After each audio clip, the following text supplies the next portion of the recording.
From New York, one of the most exciting cities in the tri-state area, it's Late Night with David Letterman. Tonight, Francis Ford Coppola, humorist Henry Morgan, champion dogs from the Westminster Kennel Club, professor of anthropology Walter Fairservice, and a special late-night report on the fabulous February 8th Day Parade. And now, a man who thinks the Earth has broken out of its orbit and is hurtling toward the sun, David Letterman.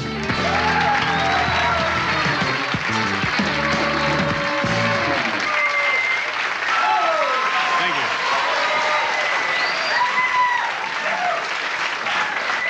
Thank you very much, and good morning. Welcome to Late Night. My name is David Letterman. I hope you folks had a nice weekend. Anybody here whose mother attended Ball State University? Just...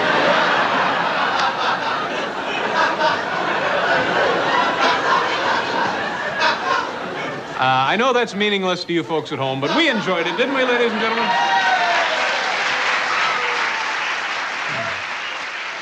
Yes, that was David Letterman, and you're probably wondering, why am I beginning this episode of a clip from an old Letterman show? This is Michael Moore, by the way, and you're listening to Rumble with Michael Moore. This is my podcast. Thank you very much for tuning into this.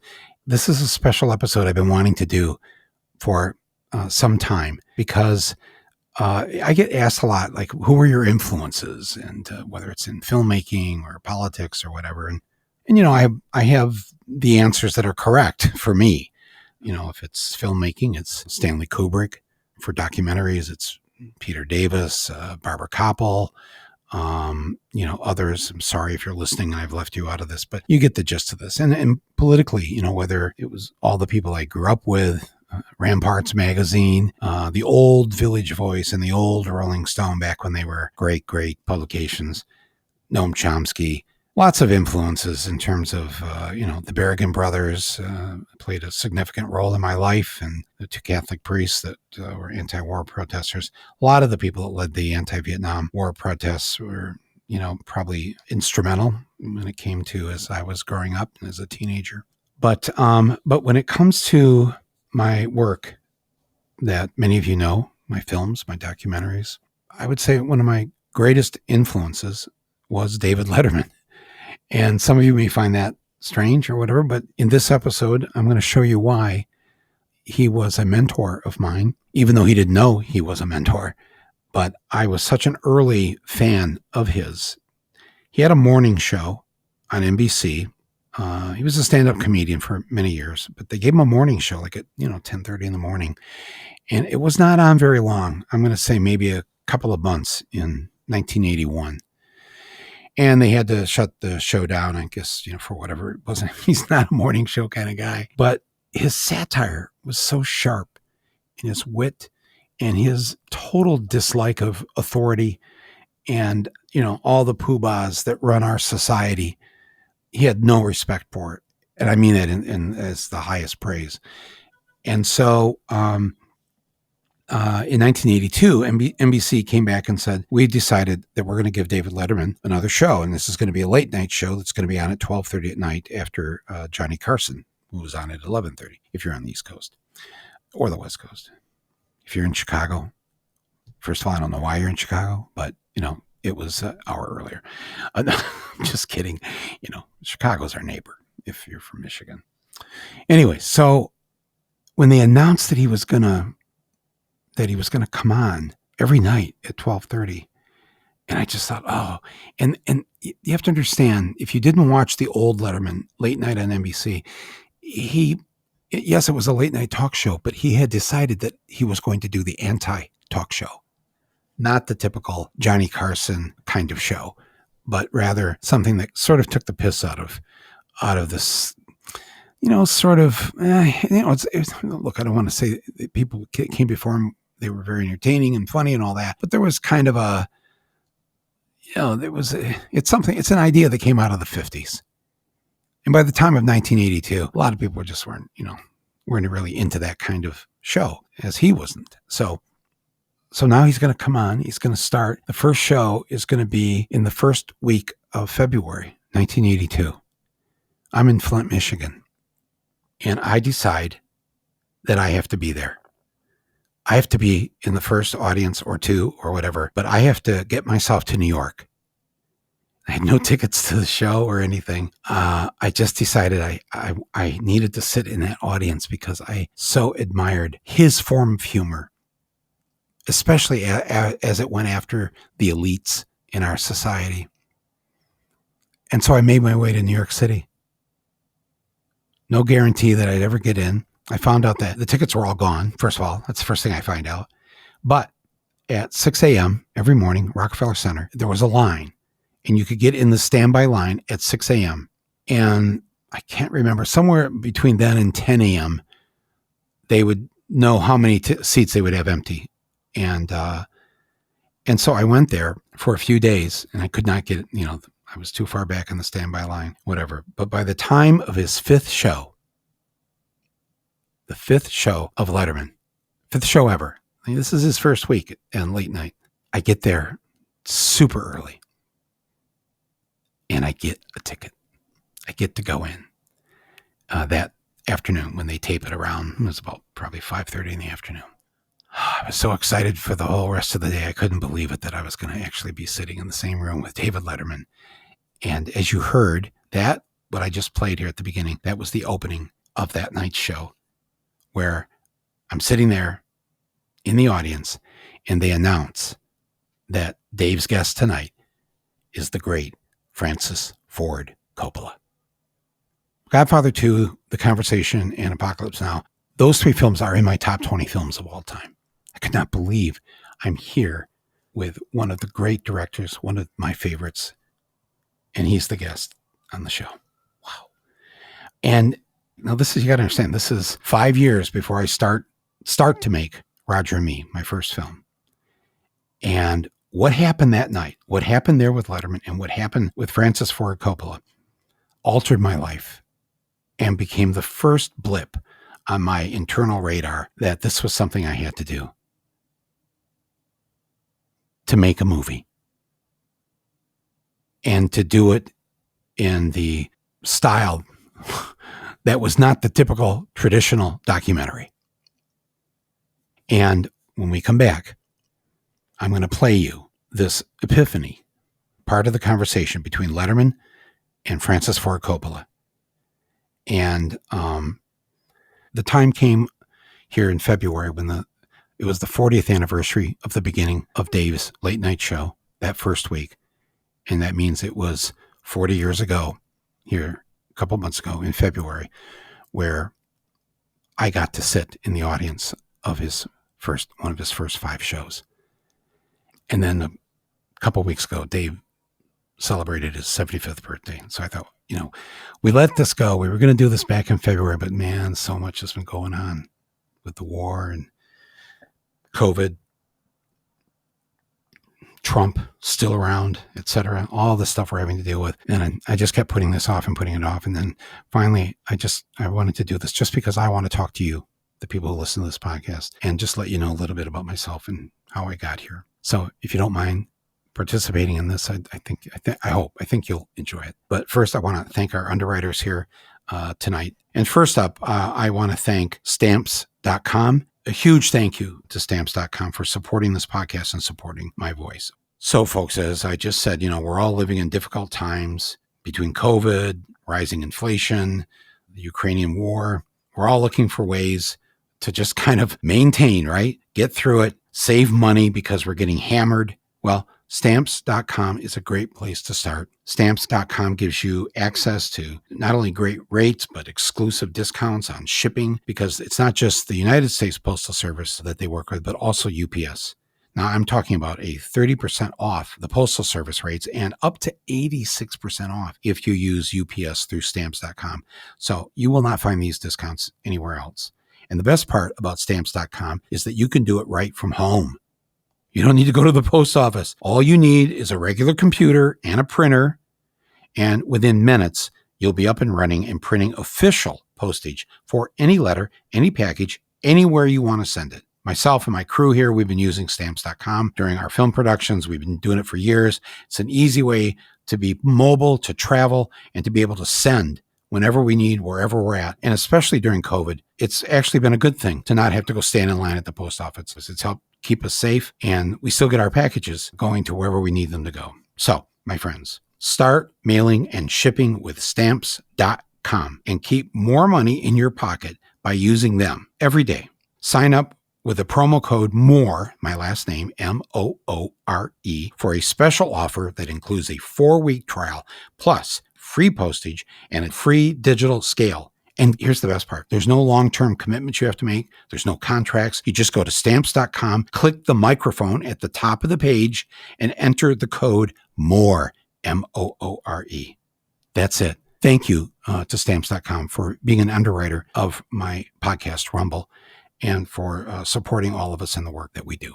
I'd also like to thank our other underwriter tonight, and that is Shopify. I want to thank them, first of all, for not just, again, for supporting my voice here on Rumble, but Shopify has also been a longtime supporter of this podcast, and it was instrumental in the launch of the More Store that we started up last year. Now, if you've ever seen me on TV or out on the street or maybe in my films, you know that I am, and let's just say, quite fond of baseball hats.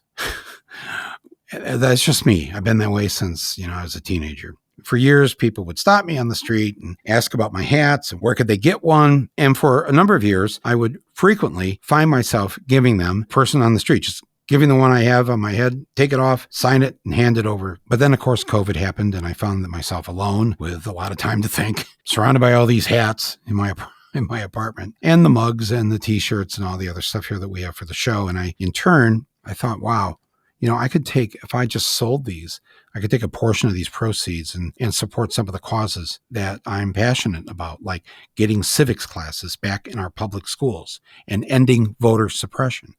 So when we set up the More Store, working with Shopify, that made the idea a reality.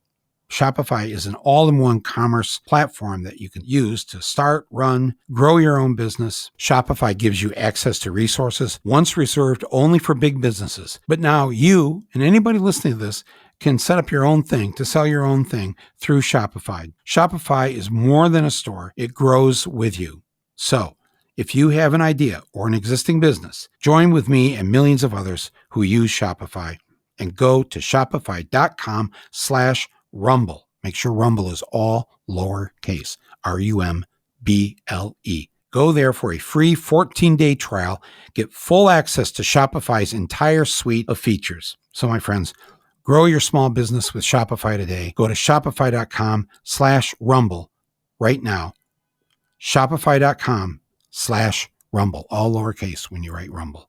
And thank you, Shopify, for supporting this podcast. So now back to my very first encounter with David Letterman and Francis Ford Coppola. Francis Ford Coppola, again, one of our greatest directors. And the reason Ford is his middle name is he was born in Detroit. His immigrant father, they asked him the baby's name when he was born at Henry Ford Hospital.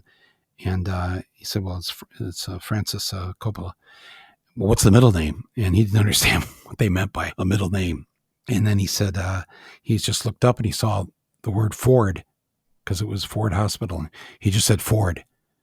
And that's how Francis got his middle name there in Detroit. So, as Michiganders, of course, we're proud of the fact that he is from Detroit, from the state of Michigan. But of course, later, they moved to New York and grew up in New York. But so I was very excited that he was going to be the guest on the show. And for such a long time, I mean, this is probably the best way to explain just how big of a fan I was of Francis Ford Coppola.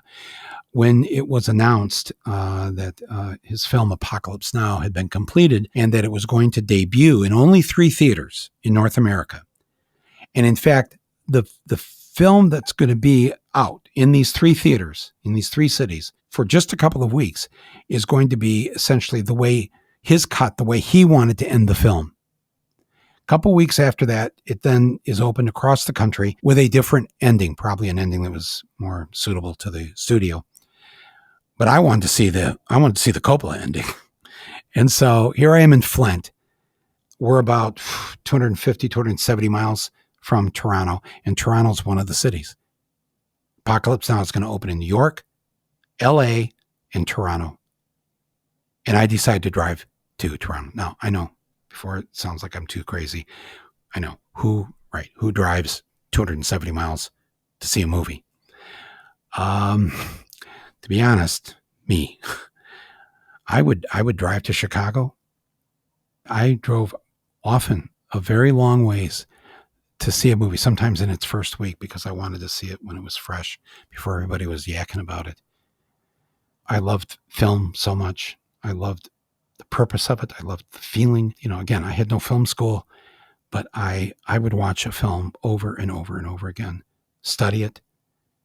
And I would go to the films that weren't very good because I wanted to figure out, what if I ever got to do this, what would I not do? What would I have to make sure I didn't do? And the fact that I was going to, I'm sitting in the audience, the band's playing, Paul Schaefer in the group there, and it's all the warm-up time, and I'm so excited. I'm so nervous. I've had to wait for a number of days before I could get a ticket. And all of a sudden the announcer starts, and that's what I played at the beginning of the episode here. And now, after a brief monologue, Letterman brings out Coppola, Francis Ford Coppola. And I'm not going to play you the whole interview, but I'm going to play you a segment of it, because remember, now I'm sitting there. We are, what did I say? 5 years away from me starting my first film. So this is only a dream right now. It's only a thought in my head, and I have no film school. But if you're sitting in the same room with Francis Ford Coppola, you're in film school. Class is in session. And Dave brings him out and starts to ask him a number of questions. And I'm just going to play a little bit of that for you right now from February 8th, 1982, Rockefeller Center, NBC, Late Night with David Letterman. Francis Ford Coppola is perhaps the finest filmmaker working today, with credits that include The Godfather, The Godfather 2, The Conversation, and Apocalypse Now. He is a showman in the finest of Hollywood traditions. Not only are his films thrilling, but the events surrounding the release of those motion pictures equally thrilling. And that's certainly the case with his most recent film, One from the Heart. Please welcome Francis Ford Coppola.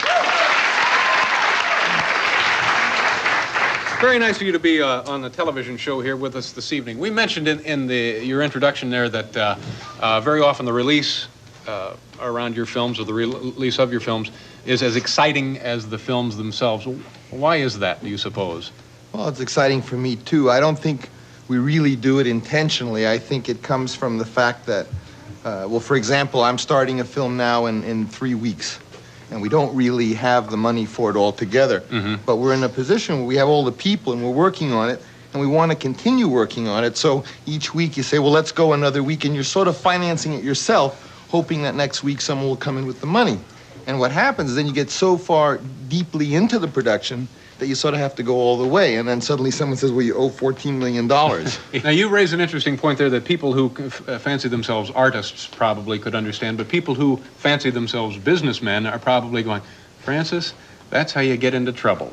Get the money first, then go to work.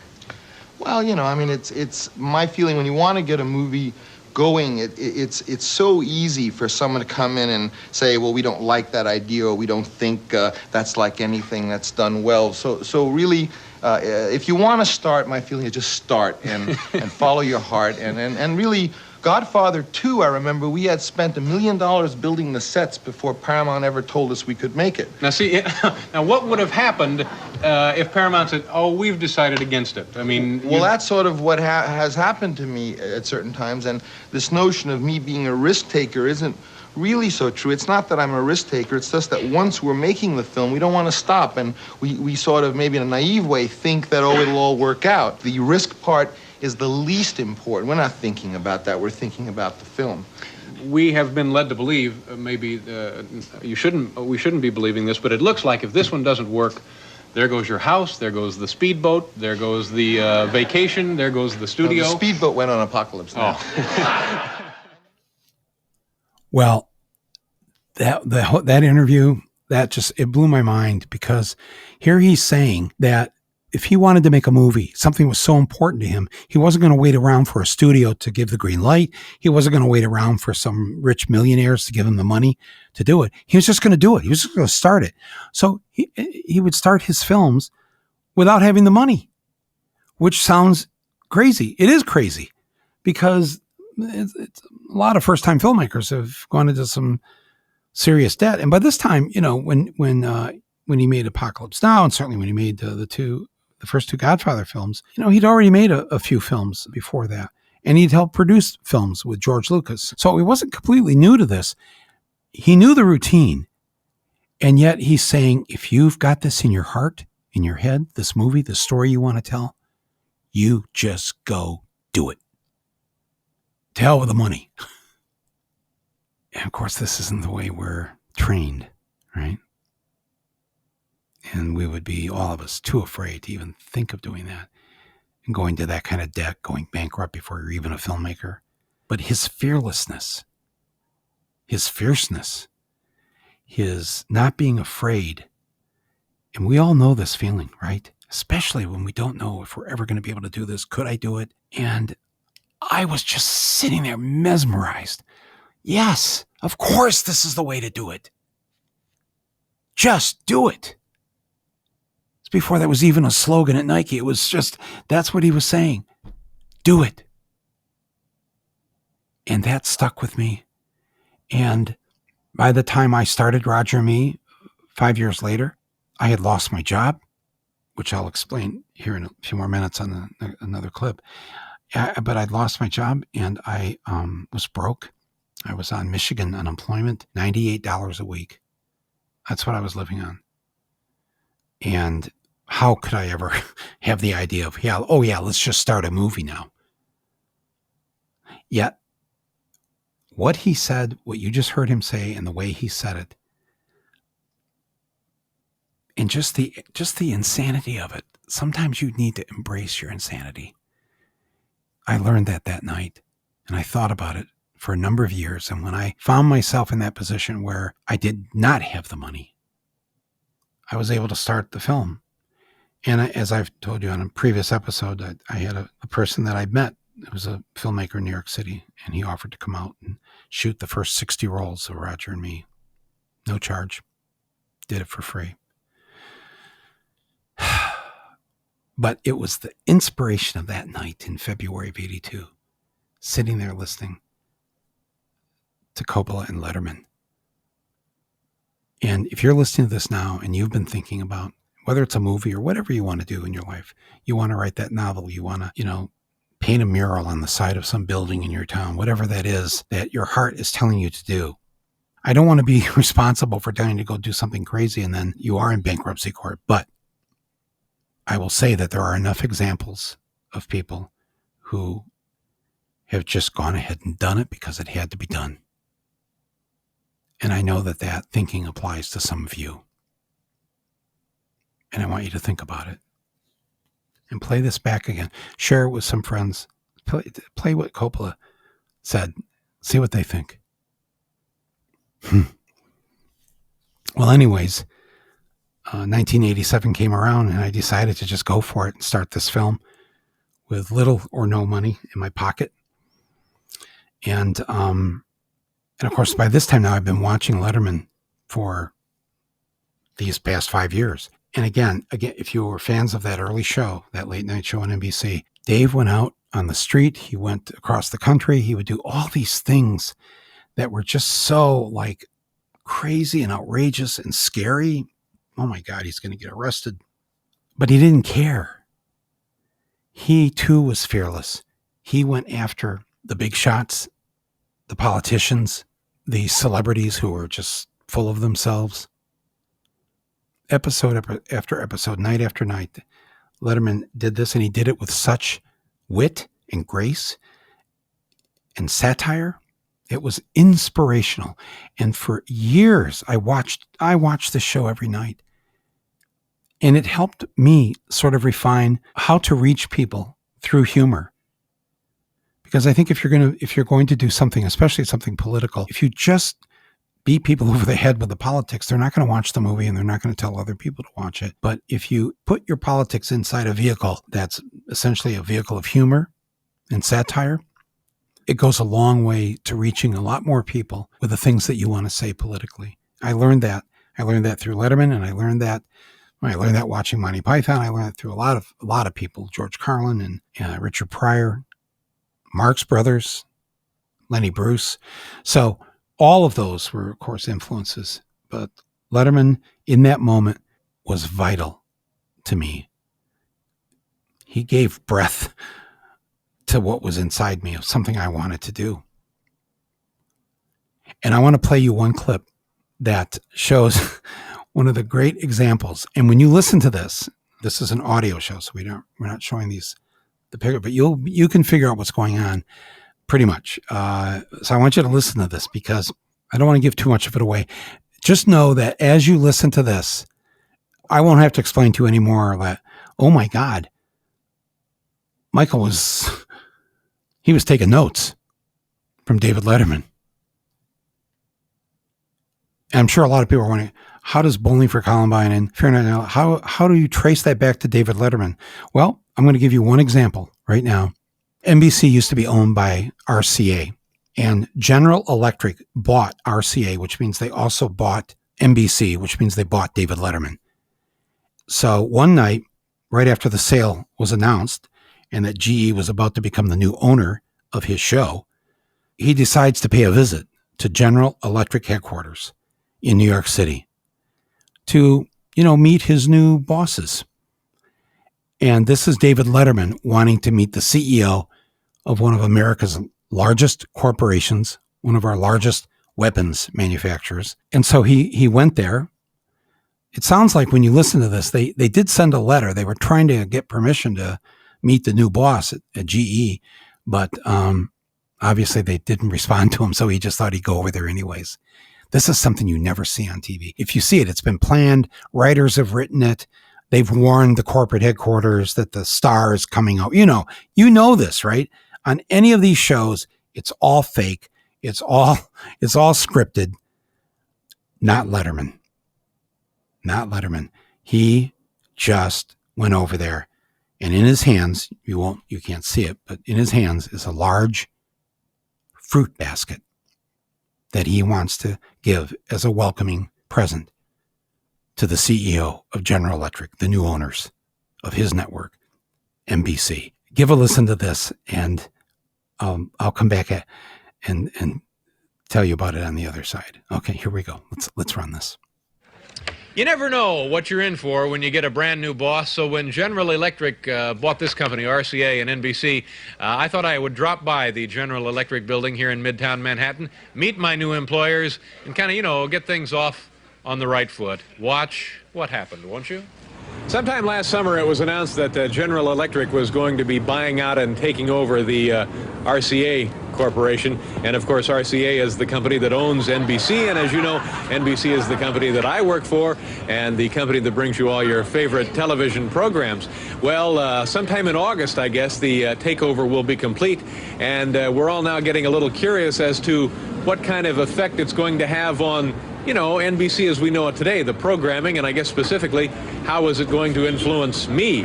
And what I'm really trying to get at here is, am I going to have a job? So this is the General Electric building, and, I have a little gift, and we thought, what the heck, let's just drop in and, say hello, just see how it's going, and, they can't object to that, can they? Let me ring the bell here first before we go in. It's a pretty big building. It was built in 1931, and I believe it was originally the RCA building, and then later it became the General Electric building. Let me hit that bell again. Can we go in there? Yes, sir. We just wanted to drop off a little fruit basket and say hello to the folks on the board of directors. Can you hear me?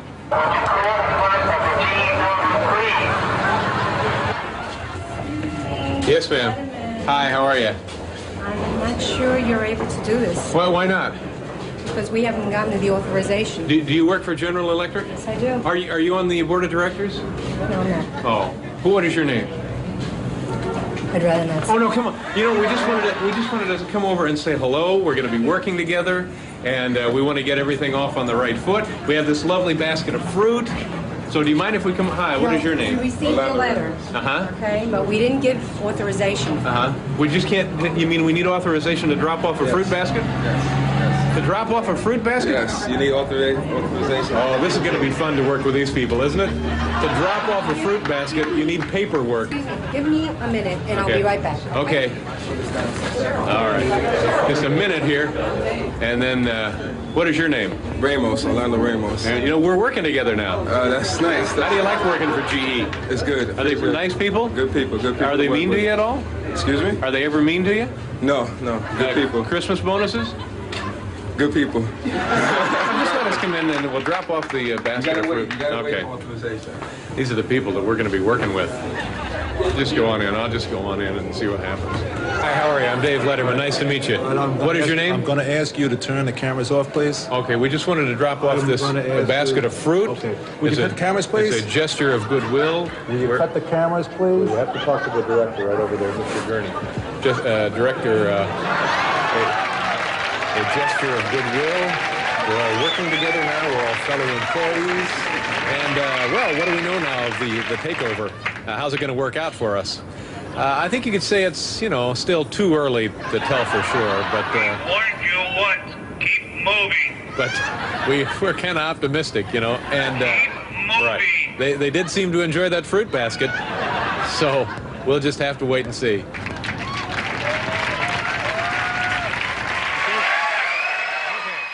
Keep moving. Keep moving. Oh my God. I don't know what happened after that, but I'm sure heads were rolling. GE, that we later learned, was very pissed at Letterman. And he just took the piss out of them constantly. Once they did take over NBC, he was always after them, always on them. And talk about biting the hand that feeds you. I mean, it was just an amazing thing to witness, and the absolute audacity. Because at some point, I mean, the network will fire you if they've had enough of you. After 9/11, when Bill Maher spoke the truth, ABC fired him. That was the end of him. So it can happen. It didn't happen to Letterman. And he just kept at it and kept doing more and more and more of this. And you must, at some point, listening to that just now, you must have seen how, you know, like you're probably thinking, Mike, you know, you might owe Dave some money because you cribbed him. You've done this in all your movies, heading after these corporate masters and going after presidents and politicians and whatever. But as a young person, as a young adult, it was inspirational to me. And I thought to myself, well, if Dave can do this, I can do this. And going after General Motors and the CEO and Roger Smith, Roger and Me, I was able to draw from what I saw Letterman getting away with. Even though I was not a known person and how was I going to get away with this? But I just went to my inner Dave whenever I had to confront the people that were causing so much harm to this country and to the world and to their employees and whatever. And I eventually got to thank Dave for his mentoring, for his inspiration, because in the Christmas week of 1989, just a couple days after Roger and Me, my first film, had its New York premiere, he had me on his show. And I'm going to play you my appearance on his show here right after I thank our final underwriter for tonight, and that is True Bill. Let me tell you something about True Bill. You've probably heard me talk about them here on Rumble before. In the last few years, let's just admit, we all went a little bit subscription happy with streamers, with publications, whatever. We just click the thing and boom, you know, and maybe we get 3 months for free or whatever. But even though it was useful, especially during the quarantining that we did during COVID, the problem with all that is that we're still being charged for things that we forgot that we subscribed to, for things that we're not watching or reading anymore. They're dinging our credit card month after month after month. And all of that adds up to a lot of money. And that's where True Bill comes in. True Bill is the new app that helps you identify and stop paying for subscriptions you don't need, want, or you've simply forgotten about. listen to the statistic. On average, the over 2 million Truebill members, 2 million members of Truebill, they are saving thousands of dollars a year that they were just throwing away because, we all signed up for too many things and then some of us just would forget about them. It's so easy to use Truebill, and you can see all of your subscriptions now in one place. And you can then decide, as you look at the list, you keep the ones you want and you cancel the ones you don't want right from the app. Truebill even gives you what they call a Truebill concierge to cancel all the ones that make you call in person, right? They won't cancel unless you call them. Well, you don't have to with Truebill. So I'm encouraging you to take back control. Start canceling your unused subscriptions at Truebill.com/rumble. Go right now, Truebill.com/rumble, and it could save you thousands of dollars each year. You do not need to be throwing this money away. Truebill.com/rumble. Okay, now as I promised, it's now, 7 years after I sat in the studio there at 30 Rock to watch Letterman in his very first week on late night TV. And now I have, in that time, made my first film, Roger and Me. It's had its New York premiere, and they've asked me to come on Dave's show. In the days leading up to that, Roger and Me had won a number of awards. I was in New York. We had won the Best Documentary Award from the New York Film Critics Society. We won the same award, Best Documentary, from the LA Film Critics Society, the National Board of Review, the National Society of Film Critics. Oh my God, it was just a list, one after the other. And our heads were spinning. And of course, we'd never planned on any of this happening. And it did. And I felt very grateful and very blessed. And now I'm backstage in the wings at 30 Rock, waiting to walk out onto Late Night with David Letterman as his guest. I'm so nervous. I am so nervous. I had only been on national TV once, and that was, I think, the day before Jane Pauley asked me to be on the Today Show. And so she interviewed me on the Today Show at 7 in the morning. So this is only my second time on national TV, my first time at night. And I'm wearing the hat that I wore in Roger and Me that says, "I'm out for trout," one of the ball caps. "I'm out for trout." And I'm just going to play it. And now I'll tell you a couple of things as it closes. This is the final clip I'm going to play in my salute to David Letterman, my gratitude toward him for all those years that he inspired me to do what I ended up doing, and the importance of using humor to get across what we need to do for this country, for the world, whatever, and to build that audience so we get those things done. And now here I was with this chance to speak to Letterman's audience about my first film. This is December 27th, 1989. Let's roll it. Now listen to this. Our next guest held bingo games to help finance a documentary film that he was making about his hometown of Flint, Michigan. The film, called Roger and Me, has opened to lavish critical praise, and there's even talk about Oscar nominations. Ladies and gentlemen, please welcome the man behind it all, Michael Moore. Michael.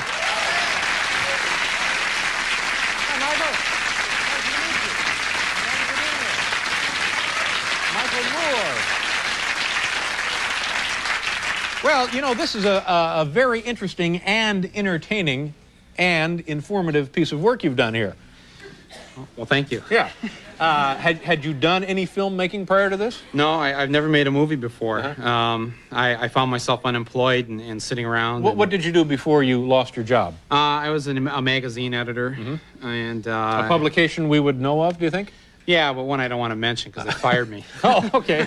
Well, I know the feeling, sure. So I sued them, and I won $58,000. Sued them on what grounds? For firing me. And I won $58,000 from them, and I started going to a lot of movies just to relieve the boredom, and I was going to everything. I mean, let me interrupt you here a second. Did the dismissal have anything to do with the hat? No. Oh, it's a nice hat. It's a beautiful hat. Yeah. Okay, so you got plenty of free time on your hands, and you start going to... sorry. That's okay. Yeah. No. You're going to movies. Maybe it did. You're going to a lot of movies. For $58,000, they should have got the hat. Yeah. Well. Anyway, you're attending a lot of films. Everything. Everything but Ninja or Neil Simon. Those are like the two genres. I just couldn't sit through those. I can't handle those. But everything. But everything in between. Everything else I would go to, and then I thought, well, maybe I should just make a movie. Really? Yeah. Yeah. And now, when you, a lot of people may have thought that, maybe I could be an actor or a singer or a dancer, whatever. You said, maybe I should make a film. Well, fine, but then what do you do? Get a camera and just start shooting. That's it. I know, but you make it sound so simple. Where did you get the camera, and where did you get the film, and how did you know what to do? And well, I can't really say where we got some of it, but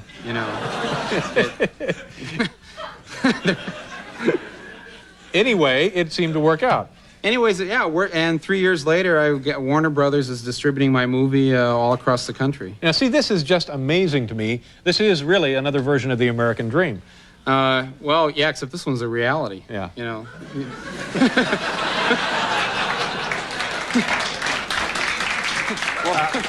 For most people, the American dream is just a dream. Yeah. As most of these people can attest to.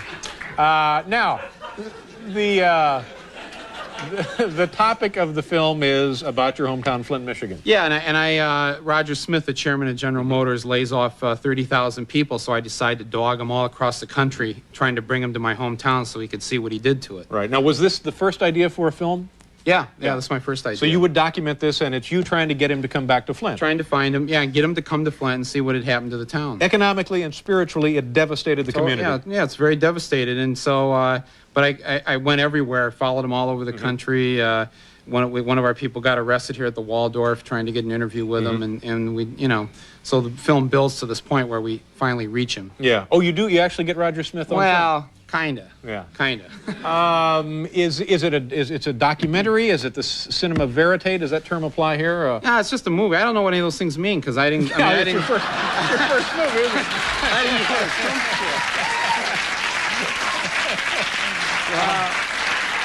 a Now we have a couple of seconds of the film. Is that correct? Yes, we do? Okay. Do you know what we're going to see here? Yeah, well, the town is devastated, and so it decides to become the tourist mecca of the Midwest and try and bring 1 million people a year to Flint for a vacation. So to kind of pick up the spirits of the community. To pick up the spirits, they decide to become a big a tourism destination. Okay, here are some scenes from Roger and Me. Watch closely. You don't usually think of tourist attraction when you think of Flint, but people here in Flint would like to change that. And they're willing to go to some pretty extreme lengths. Flint officials would like to see the local tourist economy explode.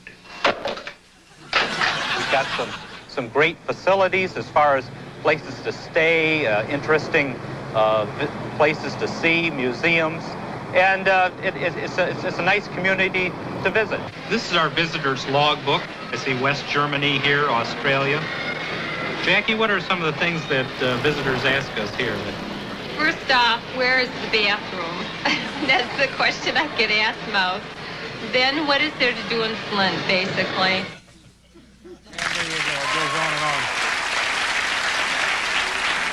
Are you thinking now of another film?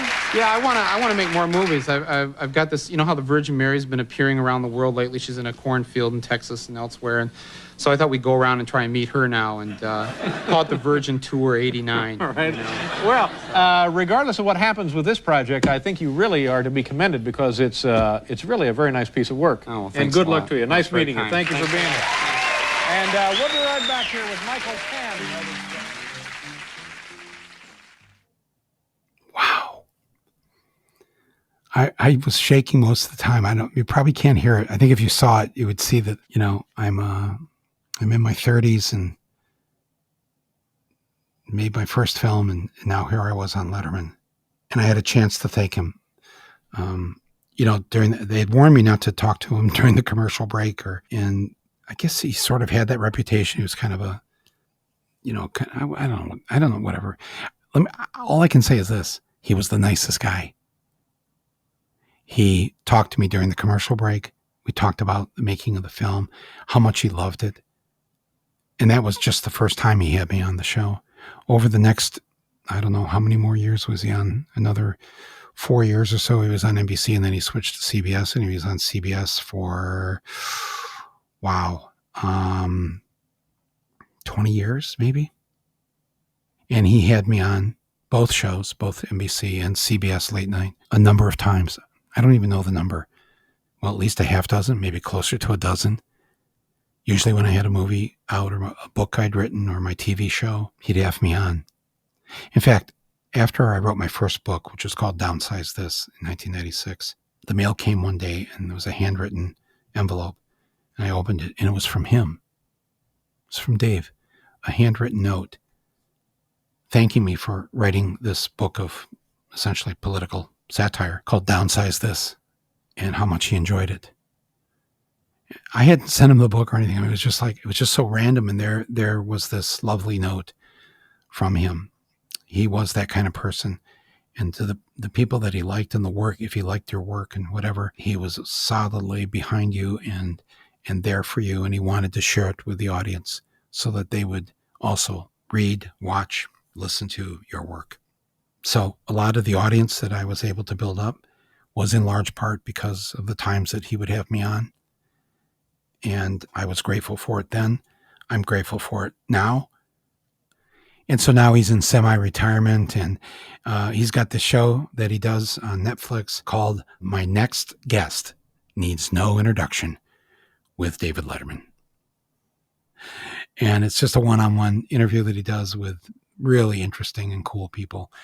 And I encourage you to watch it if you haven't seen it. But, I just wanted to do this. I wanted to do this back in February when it was the 40th anniversary of his first late night show. And I wanted to do it a couple of weeks ago when he turned 75. And I'm glad that you've allowed me to do this now. I know there's a lot of things going on in the world. There are many things we need to talk about. I posted my Substack for the week yesterday on a Sunday called May Day Every Day, about the massive, amazing thing that's going on with young adults who are forming unions in their workplaces. You've got to read this, my Substack. It's free. Just go to michaelmoore.com. May Day Every Day is the title of it. And I also lay out at the end of it, if you work in a place where you think it needs a union, then here's how to do it. Join these hundreds of other young people who are being successful at Starbucks, at Amazon, at REI, many places, getting unionized. And I'll be back to talk about other things here in the coming weeks. But I wanted to just share this piece of my life with you, and how one person, when they don't even know it, can make a difference. That's what Letterman did for me. He didn't know me from Adam, but he was a good soul. It still is. And I'm grateful for him in my life. I think all of us, a lot of you can say that, right? Of not just the entertainment that he gave us, but also getting us to think while we're laughing at those who are doing a lot of crap to people and to this planet. And he was that person. And I wanted to share that with you tonight. So thank you for listening to this. I'm going to close with a song by a singer who was, I think, a very good friend of Dave's. He had him on quite often each year. Dave loved his music. Dave introduced, I think, us to a lot of people that maybe were not that famous at the time, but we first got to see them. And this was the case with Warren Zevon, who died sadly at too young of an age. But Dave gave him a lot of exposure to us, the general public. So I thought I'd close tonight with a song by Warren Zevon. And thank all of you for listening to this. Thanks to the producer and editor of this episode, Angela Vargos. My thanks to our executive producer, Basil Hamden, and everybody else who's had a hand in this. Donald Bornstein, thank you for pulling these clips together. And to Nick Quaz, all of you, much appreciation. And much appreciation to David Letterman. I'll talk to you soon, and we'll go out here with a great Warren Zevon song, I Was in the House When the House Burned Down. Thanks, everyone. This is Michael Moore, and this is Rumble. I had the shit till it all got smoked. I kept the promise till the vow got broke. I had to drink from the loving cup. I stood Sat on the banks till the river rose up. I saw the bride in her wedding gown. I was in the house when the house burned.